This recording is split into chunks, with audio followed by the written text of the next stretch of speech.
34절까지 말씀입니다. 한번 교독해서 읽어볼까요?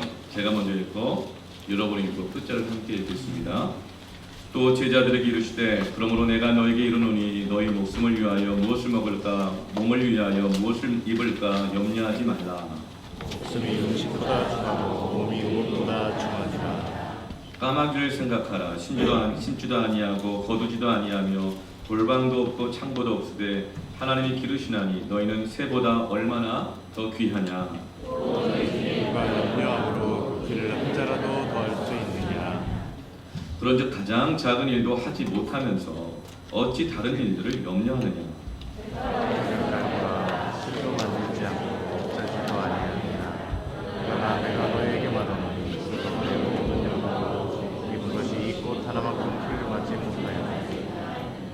오늘 있다가 내일 아궁 위에 던져지는 들풀도 하나님이 이렇게 입히시거든 하물며 너희일까 보냐. 믿음이 작은 자들아. 무엇을 먹을까 무엇을 마실까 하여 구하시나이다. 의심하지 말라. 이 모든 것은 세상 백성들이 구하는 것이라. 너희 아버지께서는 이런 것이 너에게 있어야 할 것을 아시느니라. 너희 나라를 구하라. 그리하면 이런 것들을 너희에게 더하시리라. 적은 무리여 무서워 말라. 너희 아버지께서 그 나라를 너희에게 주시기를 기뻐하시느니라. 너희를 바라 구제하여 밝아지지 아니하는 배낭을 가니라. 곧 하늘의 등과 다함이 없는 우물임. 거기는 도둑도 가까이 하는 일이 없고 조도 먹는 일이 없고. 함께 있습니다. 너희 보물이 있는 곳에는 너희 마음도 있으리라. 염려를 벗어나게 하신 예수님. 염려를 벗어나게 하시는 예수님이십니다. 아멘. 오늘 말씀 가운데 모든 염려에서부터 벗어나시기를 축복합니다. 아멘. 예수님은 염려에서 벗어나게 하시기 위해서 가장 첫 번째 하셨던 말씀이 무엇이냐면 염려하지 말라 입니다. 이게 반응이 없죠, 그렇죠? 염려하지 말라. 네. 그런데 사람들은 알아요. 염려하면 안 된다는 걸 아는데 자꾸 염려가 되는 걸 어떻게 해요? 예수님 자꾸 맞는 말씀만 하시네. 난 안 되는데, 알아도 안 되는데. 안 되는 자꾸 하지 말라고 그러세요. 좀 뭔가 이렇게 주시든지 그러면 그렇게 하지 말고 염려하지 말라 하면 이것이 하나님의 우리에게 주시는 벗어난 방법을 믿고 아멘 하시길 바랍니다. 이것이 염려에서 벗어나는 첫 번째 길입니다. 하나님의 말씀에 대한 전적인 신뢰, 전적인 반응, 이것이 믿음입니다. 염려가 정말 없는 사람은요, 믿음이 있는 사람. 정말 당장 오늘 우리 집에 딱지가 붙고 부도가 나가지고 집이 넘어가는데 갈 데가 없는데 제가 물어봤어요. 저는 어떡합니까? 저한테 얘기하더라고요. 염려하지 않습니다. 할렐루야. 믿음이 있는 거예요. 네, 믿음이 있어요. 하나님 믿음 가운데 역사하십니다. 네. 근데 여러분 또 염려가 없는 사람이 어떤 사람이 없을까요? 믿음이 있는 사람이 염려가 없는데 여러분 잘 구별해야 돼요. 책임감이 없는 사람도 염려가 없어요. 아니 뭐래? 잘 되겠지 뭐. 개인주의죠 이거 이기적인 사람. 네. 그런 사람도 염려가 없어요. 이걸 잘 구별해야 됩니다. 믿음이 있는 사람은 염려가 없으면서 굉장히 부지런합니다. 성실합니다. 최선을 다합니다. 그러나 염려가 없는데 책임감이 없고 이기적인 사람은 굉장히 게으릅니다. 굉장히 자기 욕구 중심적으로 살아갑니다. 여러분 오늘 믿음으로 반응하시길 바랍니다. 로마서 1장 17절 하나님 복음에는 하나님의 의가 나타나서 하나님 의라는 것은 모든 부족한 것을 완전하게 맞춘다는 겁니다. 그 의예요. 하나님 말씀에 모든 것을 더하여 합력하게 서로 이루게 하시는 하나님의 의가 있습니다. 근데 어떻게 나타나는가? 믿음으로 믿음에 이를 때. 염려에서 벗어나서 믿음에 이르기 위해서는 무엇으로 믿음에 이른다고요? 믿음으로 믿음에 이르게 되는 것입니다. 하나님의 복음, 이 말씀에 믿음으로 아멘하고 반응할 때에 그 믿음의 반응이 염려를 벗어나서 믿음에 이르게 하여 하나님의 의가 나타나서 오직 의는 그래서 믿음으로 사는 것입니다.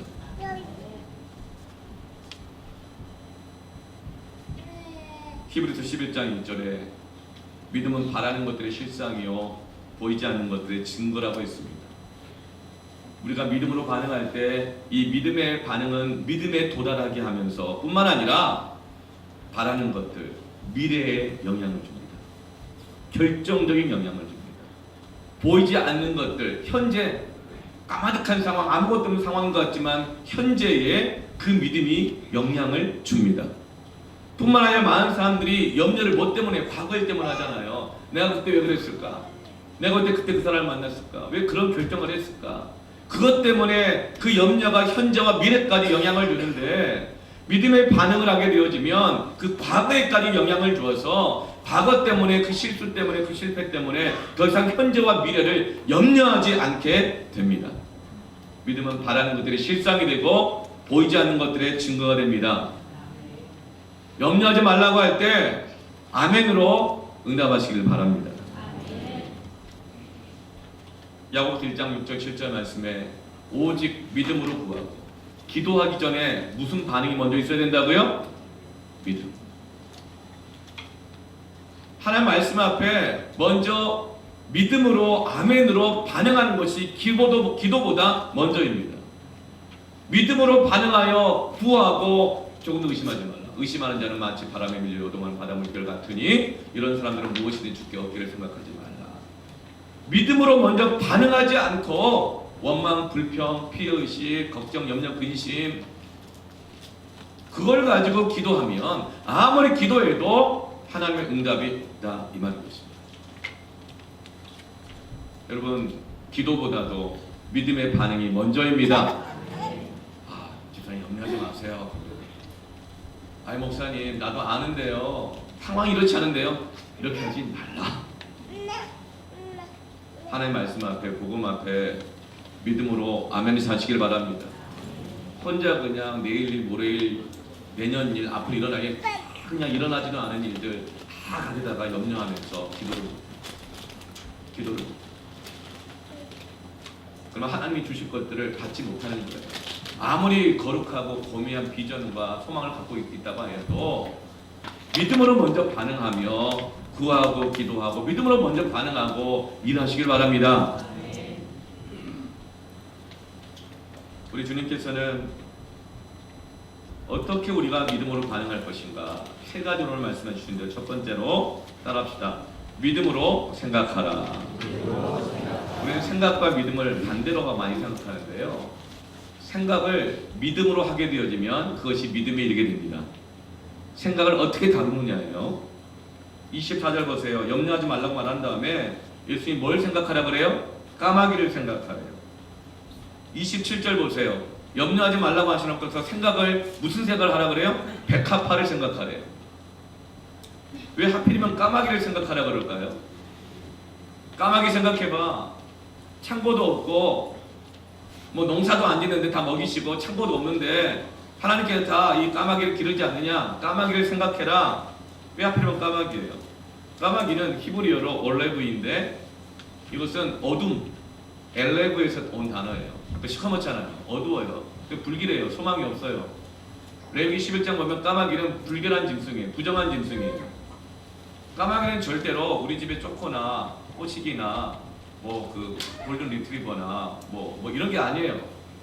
까마귀는 기를 만한 대상이 아니에요. 하찮고 부정하고 더럽고 까마귀가 얼마나 머리가 좋은데 약삭 빠른데요. 그래가지고요 자기 먹을 건 절대 안 뺏겨요. 탐식성, 잡식성, 투쟁 본능 얼마나 강한데요. 그래 까마귀는 머리도 너무 좋고 자기 욕구가 너무 강하기 때문에 까마귀는 애완견으로 기르지 못해요. 애완견이 아니라 애완조로 못 길러요. 근데 왜 하필이면 까마귀를 생각하라 그래요? 까마귀는요 그런 짐승임에도 불구하고 성경에서 짐승 가운데 최초로 쓰임받은 짐승이 까마귀입니다. 주로 쓰임받은 짐승이 뭐예요? 제사로 드릴 때 비둘기라든가 양이라든가 소라든가 그렇죠? 예. 또 예수님 다시는 나귀 새끼라든가 그리고 이 삼손이 그 이방인들을 막 쓰러뜨릴 때 싸울 때 썼던 나귀 특별하든가 뭐 이런 게 쓰임 받는데 놀랍게도 최초로 쓰임 받는 짐승이 까마귀입니다. 창세기 8장 노아의 홍수 끝나고 난 다음에 홍수가 끝났나 안 끝났나 알아보도록 맨 먼저 보내는 게 뭐죠? 까마귀예요. 최초의 선교조 보내받습니다. 뿐만 아니에요. 열왕기상 17장 말씀을 보면 온 세상에 기근이 왔을 때 아무도 선지자를 안 챙겨. 다 자기 먹고 살기 급하니까. 그래서 엘리야는 선지자는 자기 기업이 없잖아요. 그러니까 어떻게 돼요? 굶어 죽게 생겼어요. 그런데 그때 하나님이 뭘 사용해요? 까마귀를 사용하시잖아요. 까마귀가 떡과 고기를 물어다 줘요. 까마귀는 그런 새가 아니에요. 자기 먼저 먹기에 바쁘지. 얼마나 그 먹는 욕구가 강한데요. 근데 여러분 하필이면 왜 까마귀를 통해서 엘리야한테 줄까요? 좀 비둘기라든가 독수리라든가 좀 멋있을 텐데. 까마귀가 그 떡과 고기를 물고 올 때 그냥 왔겠어요? 침을 얼마나 흘렸겠어요? 아 제가 그 생각하면 더러워서 못 먹을 거야. 하나님 주시는 거니까 먹는 거죠, 그렇죠? 아니고 치 사와서 안 먹는다. 막 이러고 싶을 것 같은데 하나님 그 까마귀를 사용하세요. 까마귀의 그 욕구, 본능, 탐식성 이거를 막 다스리셔가지고 너 먹지 마. 엘리야한테 갖다 줘. 이렇게 쓰임 받는다 그래요. 그 까마귀를 생각하라. 우리 어떤 사람은 너무 이기적이에요. 너무 욕구 충만해요. 너무 투쟁 본능이 강해요. 그런데 하나님이 그런 까마귀도 기르신다. 그 하찮은 까마귀를 주신다. 그리고 그런 까마귀도 사용하신다. 도움 안 되는 사람들이 있어요. 나를 화나게 하는 사람도 있어요. 그 사람은 뭐 어때요? 염려돼요. 어쩌려고 저렇게 사나? 저런 사람이 있어가지고 우리 회사가 제대로 될까? 저런 사람이 있어가지고 우리 교회가 걸림돌이다. 염려가 돼요. 그러나 그 사람을 까마귀를 생각할 때 하나님이 그런 사람도 사용하시고 기르신다. 그 까마귀도 하나님이 사용하신다. 여러분 이것이 바로 믿음으로 생각하는 것입니다. 그럴 때 염려에서 벗어날 수 있습니다. 아멘. 여러분 가장 도움 안 되는 대상이 누굴까요? 우리 교회에서 영아들, 유아들, 유치부 아이들, 뭐 어린이부 애들, 청소년부들 뭐 이런 데는 아니에요? 네. 별로 도움 안 돼 보이잖아요. 근데 여러분 믿음으로 생각하십시다. 이 아이들이 나중에 한국 교회를 옮겨 살릴 아이들이 될 것입니다. 아멘. 하나님 이 아이들을 사랑하시고 기르고 계십니다. 내년에는 청소년부뿐만 아니라 어른들뿐만 아니라 청년뿐만 아니라 어린이부 애들도 선교 보내려고 그래요. 다 보내기 그렇고 5, 6학년. 제가 5, 6학년 어린이부 선교 보낸다 가지고 벌써 소문이 나가지고 벌써 애들이 돈 모으기 시작해요. 선교 원금에 자기들이 모으고 있어요. 할렐루야. 진짜 선교적 교회 어린이부 나와요. 네. 그런데 청소년부에 누가 그러더라고요. 걔네들이랑 같이 가기 싫대. 아무것도 모르는 어린이들 따라다니면 뭘 알겠냐. 그 어린이부 5학년, 6학년이나 그 청소년부랑 똑같이 까마귀입니다. 그런 거 보면서 니는 이러지 말고 그 어린이부 5, 6학년 아무것도 모르는 것 같은 그 청소년부도 여러분 그들을 선교 보내는 겁니다.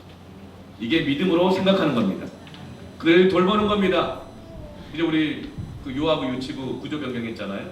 네. 여러분 앞으로 영아들 0세부터 2세까지는 전부 다 잠옷실에서 예배를 드리십시오. 그리고 원래 그랬지만 그리고 이 3세부터 5세까지는 유아부실에서 맡겨놓고 아이들 막 예배를 드리십시오. 유아부실 커졌어요 지금 구조병을 이번 일주일 다 해가지고. 그리고 5, 6, 7세는 유치부에 맡기십시오.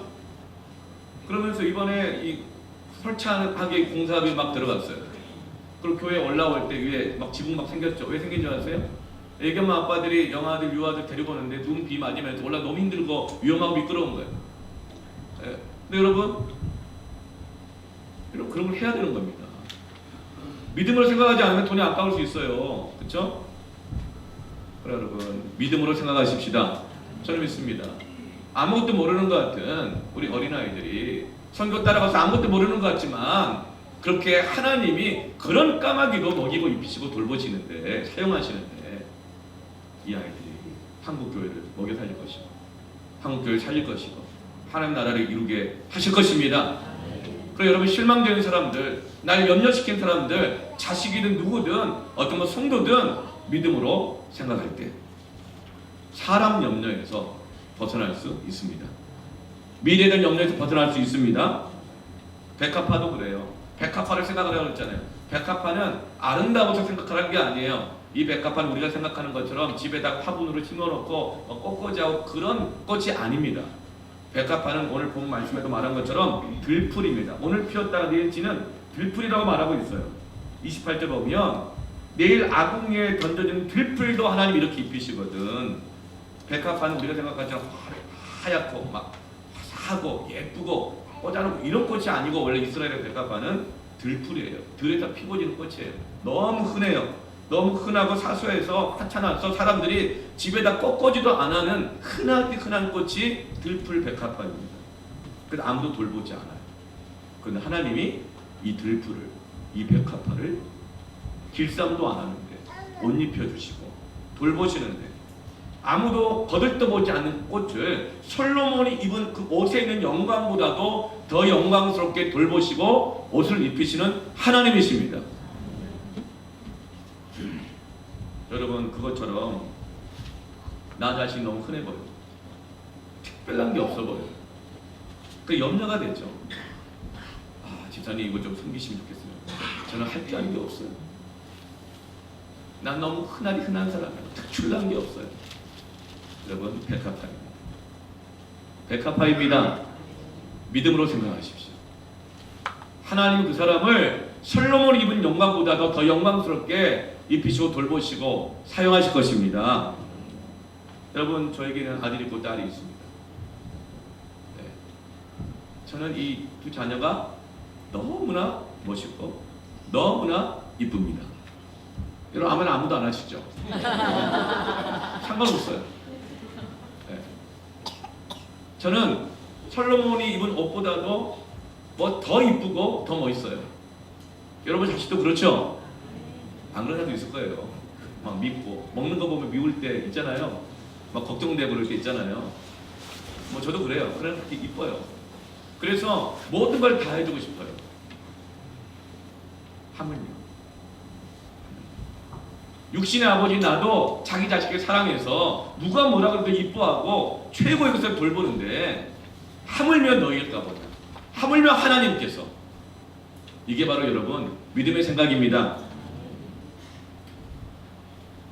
여러분 저는요 복음의 빛 동산교회가 세상 어느 교회보다도 귀하고 아름답습니다. 아멘이죠? 뭐 아직까지도 저한테 그런 얘기 하시는 분 있어요. 아, 목사님 뭐 옛날에 몇만 명 교회 그냥 담임 목사 되실 뻔했다면서요? 뭐. 여러분 안 된 건 안 된 거예요. 될 뻔한 거하고 안 된 거하고는 똑같은 거예요. 별 차이 없어요. 네, 마침 훈장처럼 얘기하는데 뭐 그게 훈장이에요. 그때 이 뭐 정말 몇 번 하다 막판에 안 됐을 때 좀 충격은 충격이었죠. 40대 중반 나이에 뭐 이거 어떻게 해야 되나. 뭐 청비 나가는 거, 청비 요청 오고 뭐 우리 교회 와달라고 하다 다 거절했는데 갑자기 겨울에 그것도 11월 달에 뭐 이거 어떻게 해야 되나 고민하고 있는데 뭐 하고 있는데 이 원로 목사님 오셨더라고요.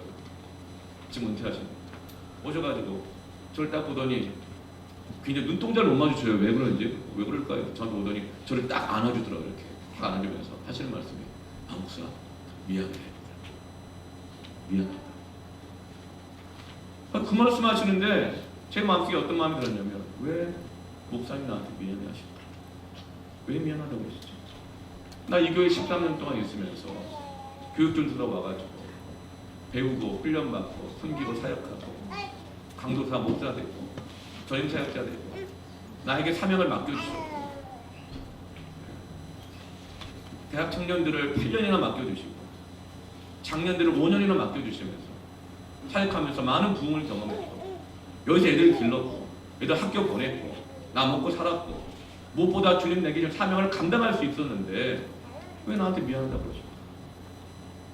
미안할 거 하나도 없으세요?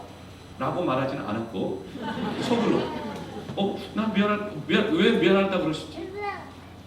목사님으로서 본인 사명을 감당하셨고 나는 여기서 내 사명을 감당하면서 은혜를 누리고 살았는데 물론 앞으로가 걱정이 됐지만 하나님이 내게 예비하신 것이 있을 것이고 여러분 하물며 하나님께서 우리를 돌보지 않으시겠습니까? 그러므로 여러분 믿음으로 생각하시길 바랍니다. 그런데 우리 주님이 염려하지 마라, 믿음으로 생각해라 이렇게 말씀하셨어요. 그런데도 불구하고 우리는 염려가 돼요. 그때 우리 잘 생각해요. 왜 염려가 될까? 믿는데 왜 염려가 될까? 30절 말씀을 보세요. 주님이 그걸 잘 아시고 이렇게 말씀하세요. 이 모든 것은 세상 백성들이 구하는 것이다. 너희 아버지께서는 이런 것이 너에게 있어야 할 것을 아시느니라. 아신다고 말씀해 주세요. 염려하지 말라고 해도 염려할 수밖에 없는 우리들을 아시고 내가 너희들에게 있어야 할 것 아신다고 말씀해 주셔요. 왜냐하면 우리 염려 안 한다고 하면서도 내가 힘든 거를 모를 거라고 생각하면 염려해요. 내 형편 모르겠지. 내 사정 모를 거야. 누가 나 힘든 거 알아? 누가 내 속을 알아? 모를 거라고 생각하면 그렇게 서운해지고 섭섭해지고 원망이 되고 나중에 염려 근심에 사로잡히게 됩니다. 모를 거라고 생각하면 내 형편, 내 어려운 거 모를 거라고 생각하면 막 조급해져요. 안달이 나요. 그래서 알게 하려고 막 전화하고 만나고 얘기하고 표현하고 막 안달하고 조급해서 어쩔 줄 몰라요. 그럴 수밖에 없는 우리를 아시기 때문에 하나님이 말씀하세요. 안다. 이것이 바로 믿음의 생각입니다. 믿지만 염려가 될 때 하나님이 아신다는 것을 생각하십시오. 우리 자녀들이 저한테 뭘 요구를 잘 안 해요. 먼저 요구할 때는 엄마한테 먼저 해요. 엄마한테. 근데 엄마 손에서 딱 해도 딱 해주지만 좀 과하다든가 이런 것들은 나름 가정하는 기준이 있거든요. 첫 번째 기준, 똑같은 거 2개 있으면 안 된다. 이거예요. 똑같은 거 2개 있으면 안 된다. 두 번째 꼭 필요한 거 이거예요. 네. 근데 그걸 아빠한테 물어보라 그래요. 그럼 애들이 아빠한테만 물어봐요. 그래 잘 안 물어보려 그래. 왜냐면 아빠 이게 필요해요. 그러면 아빠 그래 필요해? 기도해 줄게. 뭐 이렇게 얘기하기 때문에 잘 안 물어봐요. 그리고 그 다음에 꼭 필요하니 이렇게 말하기 때문에 잘 안 물어봐요. 근데 애들이 정말 기대하고 거대한 대답이 뭔지 아세요? 딱 하나예요. 제가 딱 듣고 때로는 이 애들 직접 듣지 않았어도 아내를 통해 들었거나 제가 보거나 해서 이게 필요하구나, 이게 있어야 되는구나 알게 된 거 있잖아요. 그래서 제가 아이들한테 알았다 그러면 끝이에요. 그럼 아이들 그때부터 평안해요. 전적으로 신뢰해요. 언제 오든 안 오든 간에 분명히 아빠가 알면 공급되고 채워진다는 걸 믿어요. 여러분 이 정도 믿음 있어야 되지 않겠어요? 이 정도 믿음 줘야 되지 않겠어요? 네. 하나님이 아신다 그러면은 하나님이 아시면 되는 겁니다.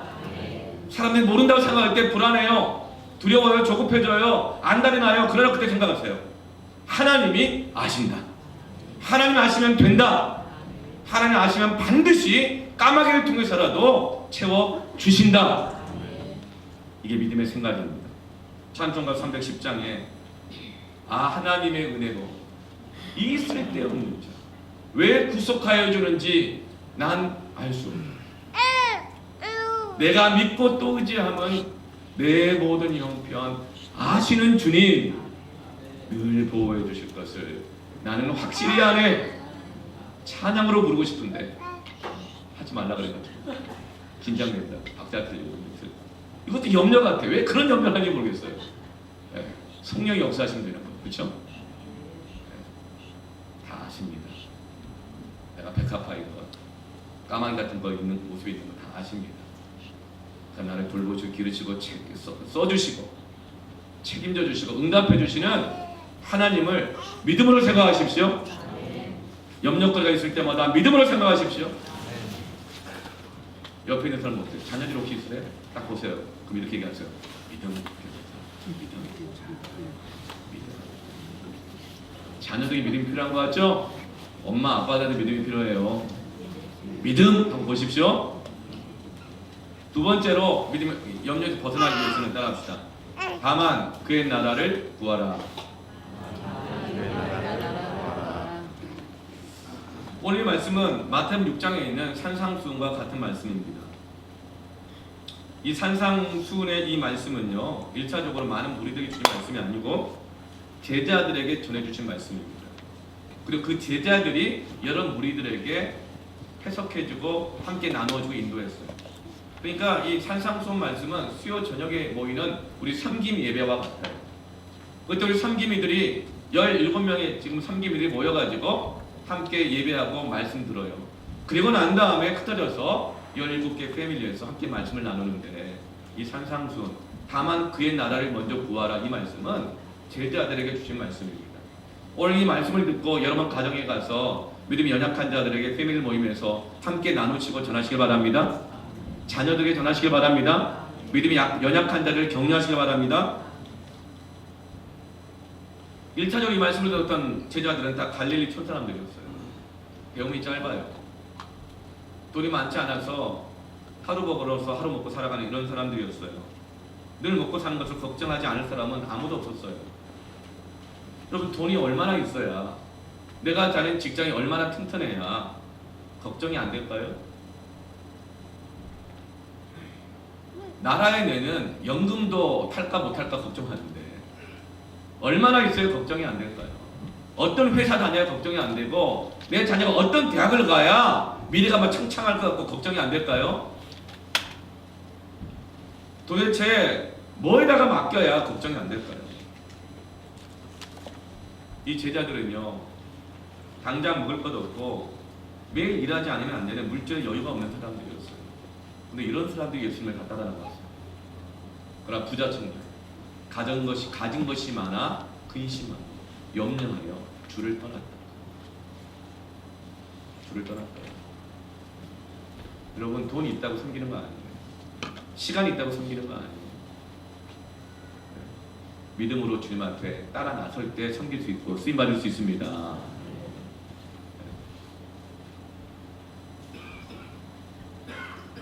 여러분, 우리 가운데 단기 선교 한번 갈 때 돈 걱정 없이 그때그때 갈 만한 사람 얼마나 돼요? 제가 알기로는 없는 것 같아요. 제가 알기로는 없어요.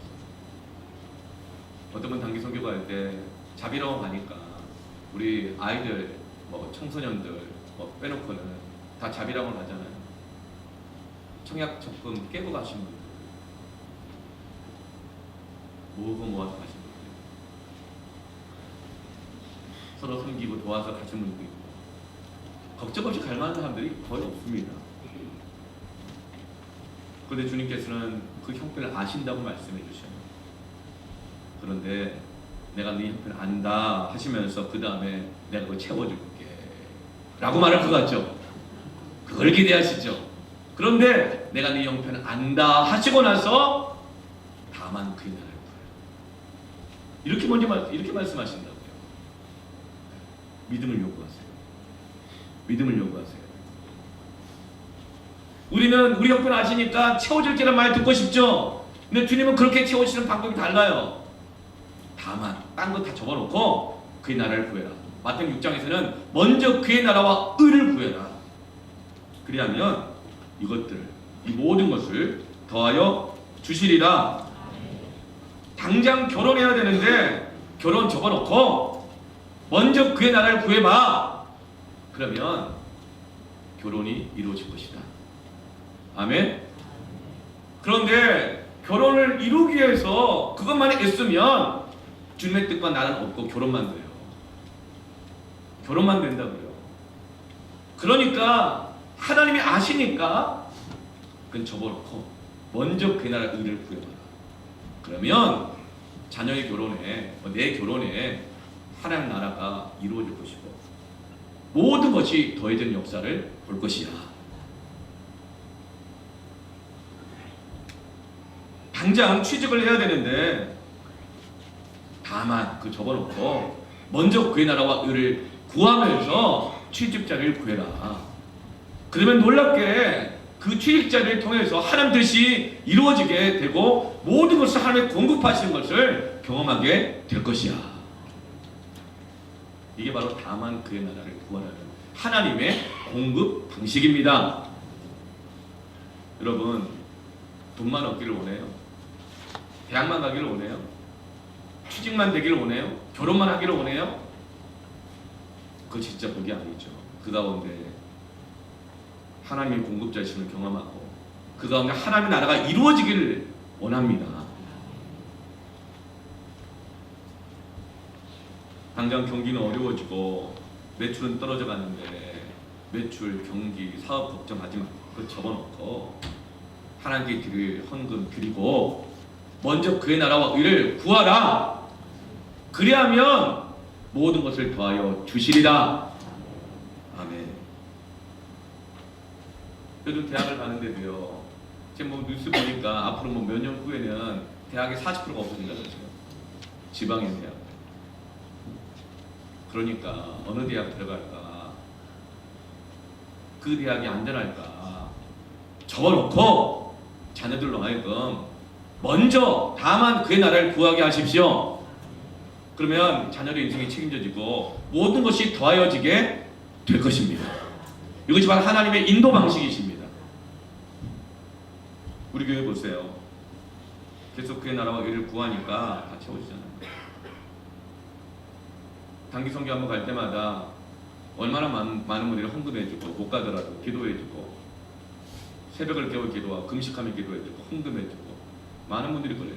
그리고 직접 가시는 분들도 적금 깨고 가고 사업장 열흘씩 다 비워놓고 가고 직장에서 연차 월차 뭐 다 맞춰가지고 자기 어디 뭐 쉬고 놀러 가서 다 그게 그 맞춰가지고 선교관에 다 헌신하고 그렇게 눈치 보면서 직장에서 이렇게 선교 가도 그렇게 가서 직장에 잘림은 혹시 있어요?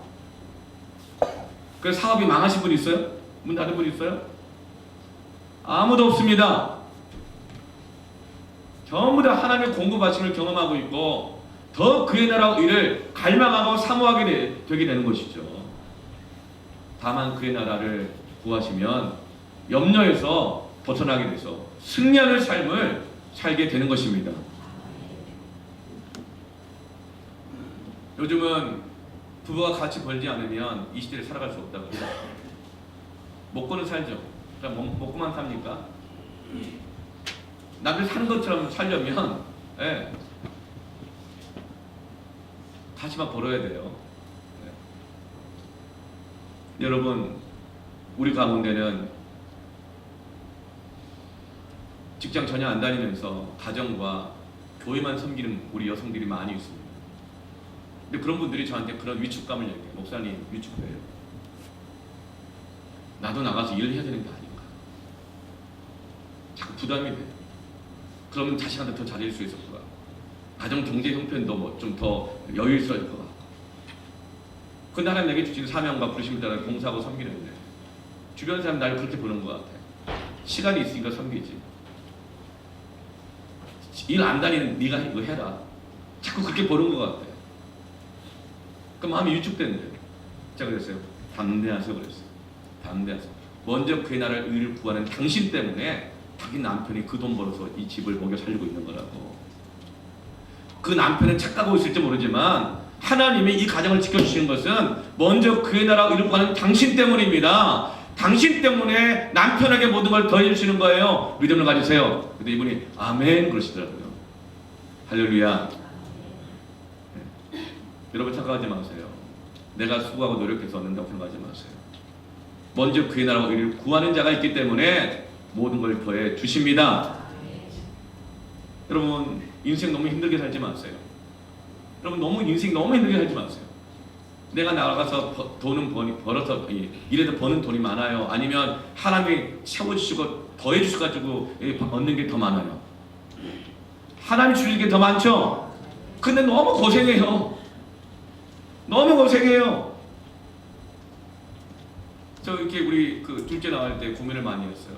둘째를 낳을 것이냐 말 것이냐. 왜냐면 첫째 때까지만 해도 우리 아내가 직장을 좋은 직장을 다녔거든요. 교회 사역하면서 진짜 뭐 빳빳하게 왜냐하면 교회에서 그럴 일은 없지만 나를 자를 일은 없죠. 그런데 나한테 뭘 주려는 건 상관없어. 왜냐하면 아내가 좋은 직장 다니는 보니까. 그래서 정말 이렇게 힘은 안 줬던 것 같은데 하여튼 그렇게 걱정해서 살았어요. 그런데 이제 이 전임이 되면 아내가 직장을 그만 다녀야 되거든요. 전에 그 교회에서 룰이 전임 목사가 되면 그만 다녀야 되는 거예요. 근데 그때 전임 목사가 될지 안 될지 이런 딱 보장이 없었어요. 그때 이 전도사 때였어요. 둘째를 가질 거냐 말까 고민할 때. 그때 사례가 60만 원이었어요. 아내가 직장 안 다니면 나 신학대학원 다녀야 되지. 학비 들어가야 되지. 내 식구가 살아야 되는데. 고민하더라고요. 근데 이쪽에서 지금 말이 들려. 너 전임이 될 거야. 담임 목사님 너 잘 보고 있어. 성도들이 너 막 추천할 거야. 추천하더라. 이렇게. 근데 또 어떤 쪽에서는 너 너무 강해가지고 너 안 돼. 이런 별로 평판이 아니야. 막 왔다 갔다 말했어. 너무 고민되고 갈등되더라고요. 빨리 딴 게 찾아봐야 되나? 어디 다른 방법 찾아봐야 되나? 응? 그때 같이 보면 이렇게 얘기를 했어요. 아니 억만금을 준들 자녀보다 귀하니 그냥 앞으로 어떨지 모르겠지만 하나님 줄 자녀를 믿음으로 바꿔 그냥 당신 직장 그만둬라. 보고 살겠지. 그리고 나서 한 1년 반 동안 진짜 수제비도 못 끓이고 살았어요. 그 대형교회 있으면서 라면 먹고 과일 온전하게 먹어본 적이 없어요. 이마트 홈플러스 주로 11시 넘어서 가요. 먹는 거 싸게 파는 거 있죠? 예. 분유값이 없어가지고 누가 분유 한 통씩 검정 비닐봉에 담아다 줘가지고 그걸 먹이고 키우고 그랬어요. 기저귀를 쓸 수가 없어가지고 기저귀 말려놓고 또 쓰고 말려놓고 또 쓰고 그렇게 했어요. 1년 반 그렇게 했단 말이죠. 그러나 여러분 먼저 그의 나라를 요구했을 때 세상 이쁘고 솔로몬의 영광보다도 바꾸지 딸을 일단 얻었고 그리고 물론 미끄러졌지만 큰 교회 담임 목사 후보까지 될 수 있는 거기까지 가게 되고 뿐만 아니라 지금 이렇게 하나님께 영광스럽게 저를 사용하고 계십니다. 다만 그의 나라와 그를 구하세요. 접어놓고 먼저 구하세요. 하나님 아십니다. 책임지시고 인도하십니다.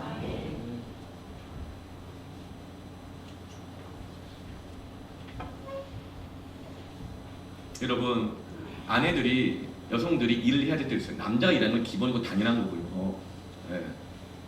어떤 남편은 아내 보고 나가서 일하라고 그러더라고요. 정말 기가 막히는 정말 회개해야 돼요. 남편이 일해야죠. 남편이 뼈 빠지게 일해야죠. 남편의 영광, 아버지의 영광, 가장의 영광은 자녀들을 아내를 돌보고 사랑하고 숨기고 먹이고 일으키는 것인데요. 그런데 때로는 아내가 일을 해야 될 때가 있을 때도 있어요. 정말 남편 혼자 감당하기 진짜 어려운 일이 있을 때 그때는 돕는 배필을 같이 감당하는 거예요. 그렇죠? 그래 사명이에요. 그런데 따라합시다. 염려하면서까지 일하지 말자. 이게 중요해요. 염려하지 말라 그랬죠? 염려하면서 일하지 말자. 이게 무슨 뜻입니까? 사람들은 미래가 염려가 되니까 또 남들처럼 못 살까봐 염려가 되니까 가정을 못 돌보면서까지 일하는 거예요. 미래가 염려가 되고 남들처럼 못 누리고 못 살까봐 교회 봉사도 못하면서까지 일하는 거예요. 신앙생활 접으면서까지 대충 하면서까지 일한다는 거예요.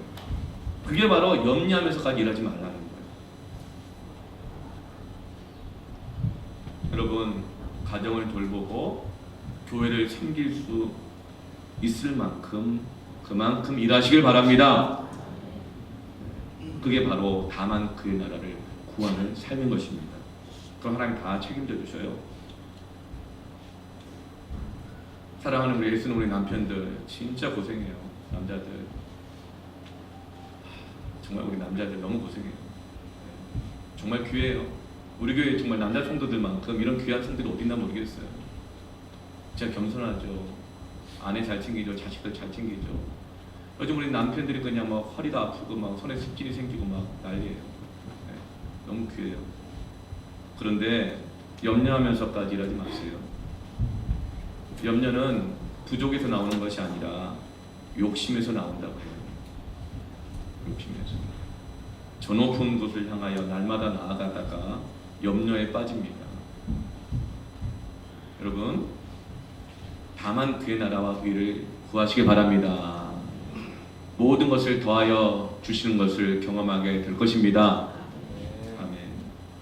그들 세 번째 따라합시다. 하나님께 맡겨라. 하나님께 맡기라고. 이게 염려를 벗어나는 법입니다.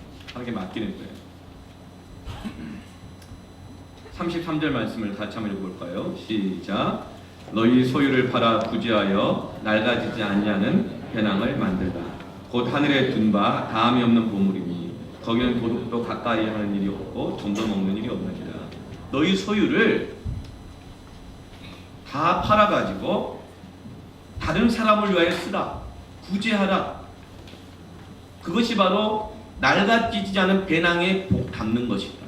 보관하는 것이다. 하늘에다 맡기는 것이다. 거기는 좀도 쓸지 않고 도둑도 없어서 안전하다. 뿐만 아니라 그 하늘의 은행은 세상 은행도 잘해주면 복리 쳐주는데 하늘의 은행은 하나님의 배낭을 하나님께 맡기면 30배, 60배, 100배로 하나님이 돌려주십니다. 근데 그 하나님께 맡기는 게 뭐냐? 네 소유를 네가 전전긍긍하고 더 쌓고 부여잡고 있지 말고 그의 나라를 위해서 팔아라, 써라. 그것은 허비가 아니고 낭비가 아니라 하나님 나라에 투자하는 것이다. 가장 안전하다. 하나님께서 30배, 60배, 100배로 반드시 가장 좋은 것으로 갚아주신다. 이게 바로 하나님께 맡기는 것입니다. 소모되지 않아요. 가장 안전한 곳에 투자하시길 바랍니다. 우리가 염려하는 대부분의 이유는 소유 때문 아닌가요? 소유하려고 염려해요. 노력 끝에 얻어놓고 나서도 이제는 그 소유를 잃어버릴까봐 염려해요. 투자하고 나서도 날려버릴까봐 염려해요. 제가 얼마 전에 그 어떤 목사님 만났는데 그분이 알고 보니까 이 주식을 투자하셨대요. 그런 분도 있었죠. 주식을 투자하고 3년 했대요. 머리가 아주 좋으신 분이세요. 그러니까 은퇴하신 분이신데 은퇴비 받아가지고 주식을 투자하셨대. 왜 그러냐 하셨냐고 물어봤더니 그거에 선교하고 자녀를 좀 해주고 평생 내가 담임 목사하면서 진짜 애들 못 돌봤는데 이제 애들한테 뭐를 좀 주고 선교도 하고 또 돕기도 하고 그 좋은 일을 하려고 주식들을 하셨다는 거예요. 해가지고 한 1년간 뭐 따블 따따블인가 막 벌었대요. 그랬더니 어디를 가든지 핸드폰에다가 앱 깔아놓고 주식 동향 있잖아요. 그것만 쳐다보고 있는 장자들을 발견했대요. 그런데 2년째 딱 됐을 때 딱 원금으로 돌아갔대요. 다 까먹고. 그 순간 자기 모습이 염려에 사로잡혀 있고 하나님이 한다고 말만 해놓지 실제는 안 하고 있고 염려에 사로잡지 못하거든요. 못 맡겨요. 그런 초라한 자기 모습 보면서 어느 공항에서 회개했대요. 그 자리에서. 그래 바로 거기서 핸드폰 앱을 다 지우고 바로 다 끊었대요. 그런 고백하더라고요. 그렇게 안 했으면 원금도 다 까먹었을 거라고. 저는 그런 머리가 없어가지고 그런 건 못해요. 여러분 하나님께 맡기시길 바랍니다. 주식에 맡기지 마세요. 대출 받아가지고 아파트 샀다가 소유는 했죠. 등기 내 이름 올라갔잖아요. 그런데 대출금 때문에 염려. 금리 오를까봐 염려하고. 그래서 그 염려 때문에 가정도 잘 못 돌리고 교회 섬기는 것도 하나님 나라를 구하는 것도 다 그냥 적을 만큼 그렇게 일하지 말아요. 하나님께 맡기며 하시길 바랍니다. 하나님께 투자하시길 바랍니다.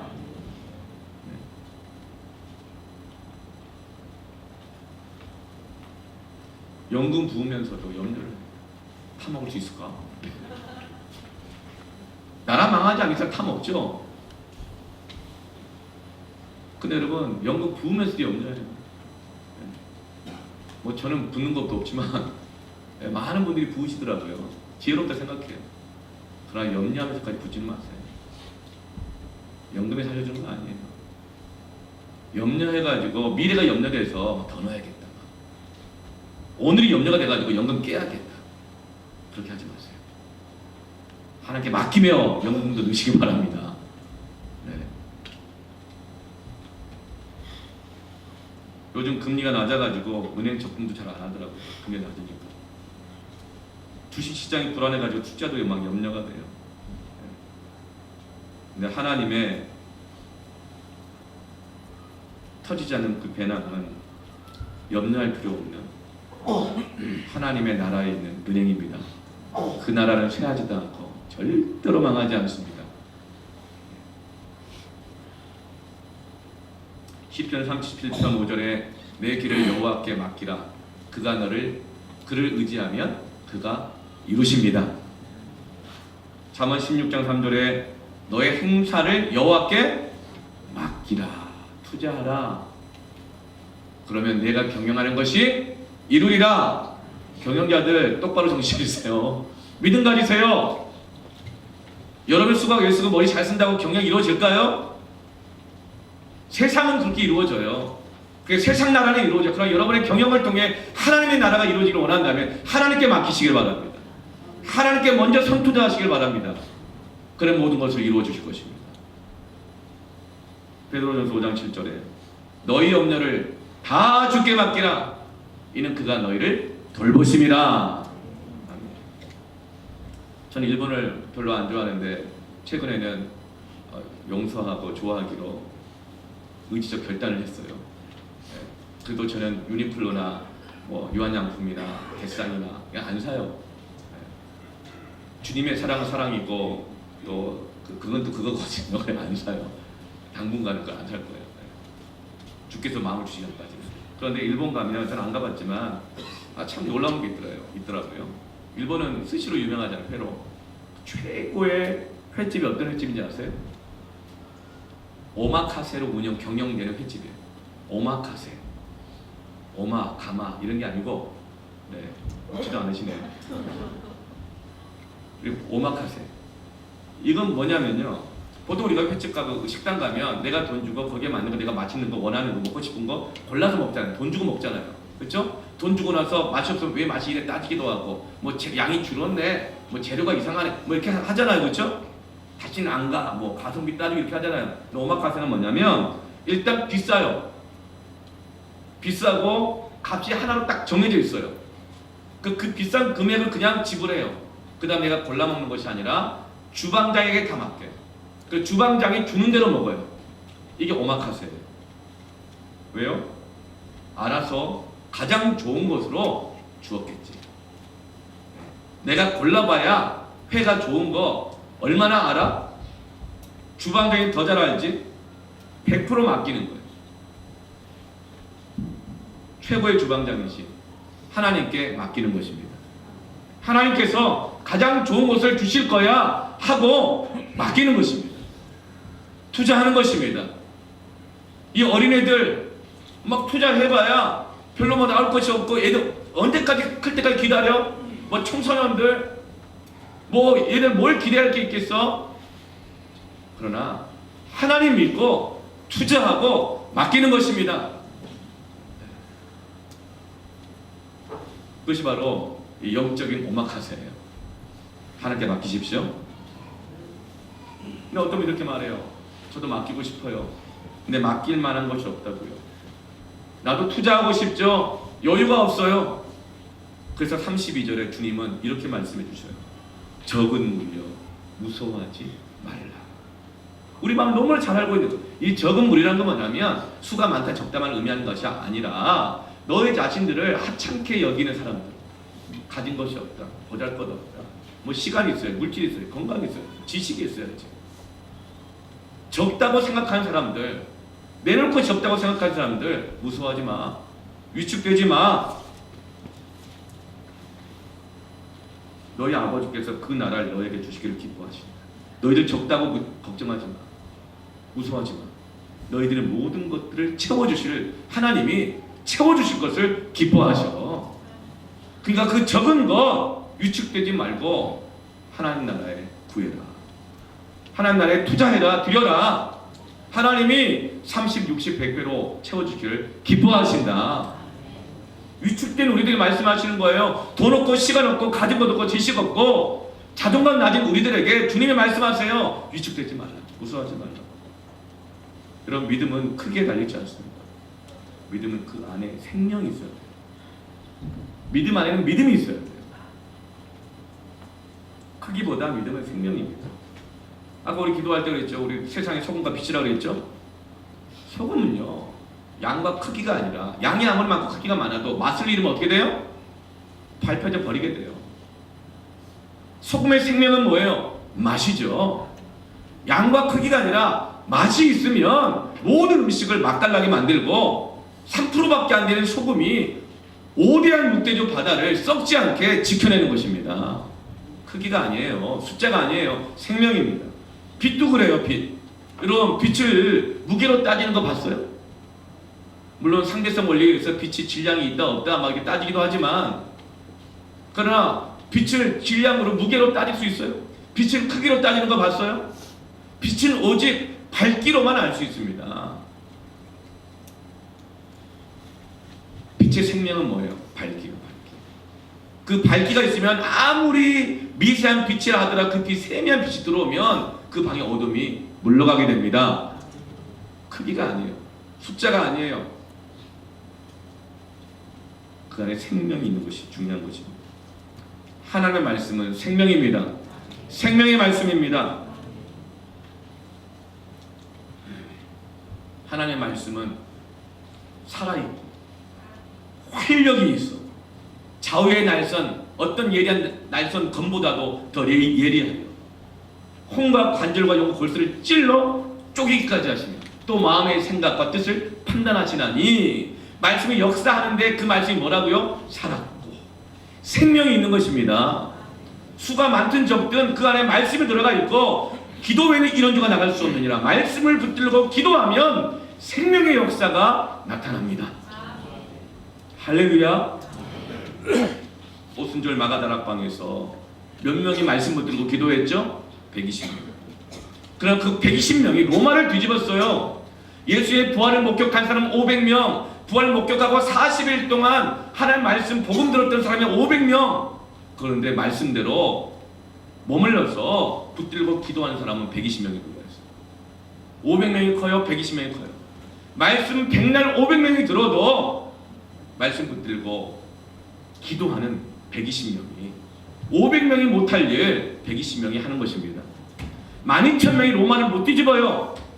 그러나 그 120명이 기도하는 사람들이, 말씀 붙드는 사람들이 로마를 뒤집고, 그 120명이 오늘날 한국교회 성도가 많이 줄었지만 800만, 온 세계에 수십억의 인구가 예수를 믿게 되는 생명의 역사가 일어나는 것입니다. 이것이 바로 하나님의 쇠하지 않는, 빼앗기지 않는, 실패할 일이 없는, 터지지 않는 배낭 안에 넣는 것이고, 하나님 나라에 투자할 때 일어나는 30배, 60배, 100배의 역사인 것입니다. 그러니까 염려하지 말고, 적다고 염려하지 말고, 네가 가진 것으로 최선으로 하나님께 맡겨라. 바울과 실라가 빌립보에 감옥에 갇혀버렸어요. 지하 감옥에. 빠져나올 수망이 하나도 없어요. 그래서 죽는 줄 알았어요. 그러나 그것을 뭐해요? 찬송하고 예배하며 기도했어요. 두 사람이. 그러자 옥토가 흔들리고 옥문이 열려버리고 착고가 풀려버려요. 마귀의 모든 방해와 견고한 일이 다 박살나버리는 것입니다. 그들은 자유하게 되어지고, 그들은 다시는 주의 사명을 감당하게 되는 것입니다. 적은 게 중요한 문제가 아니에요. 숫자가 중요한 게 아니에요. 겨자씨만한 믿음이 있어도 먼저 그날을 구하고 하나님께 맡기면 산도 옮기고 뽕나무와 바다의 기적이 나타나고 하나님의 놀라운 승리의 역사가 있을 것입니다. 올라 찬양하면서 기도합시다. 여러분, 나무에 앉은 새가 나무에 앉을 때 그 나뭇가지가 부러질까봐 염려할까요? 염려하지 않아요. 왜냐하면 새는 가지를 의지하지 않고 날개를 의지하기 때문에 그래요. 여호와를 앙망하시길 바랍니다. 독수리 날개친과 같은 새 힘을 얻을 것입니다. 염려의 올무에서 벗어나게 될 것입니다. 이게 믿음입니다. 여러분 꼭 기억합시다. 하나님 아닌 것은 다 나뭇가지에 불과합니다. 사람, 거목, 태풍 불면 다 뽑고 날아갑니다. 나뭇가지에 불과해요.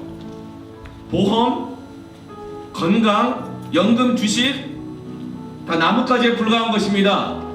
부러질 나뭇가지 의지하지 말고 하나님의 돌보심을 생각하세요. 낙심되고 실망될 때 까마귀 백합화를 생각하는 것처럼 믿음으로 생각하십시다. 그리고 다만 그의 나라를 구하십시다. 가장 안전한 하나님께 맡기며 나아가시기를 바랍니다. 오늘 그 믿음으로 함께 찬양하며 기도했으면 좋겠어요. 시선, 이 함께 찬양.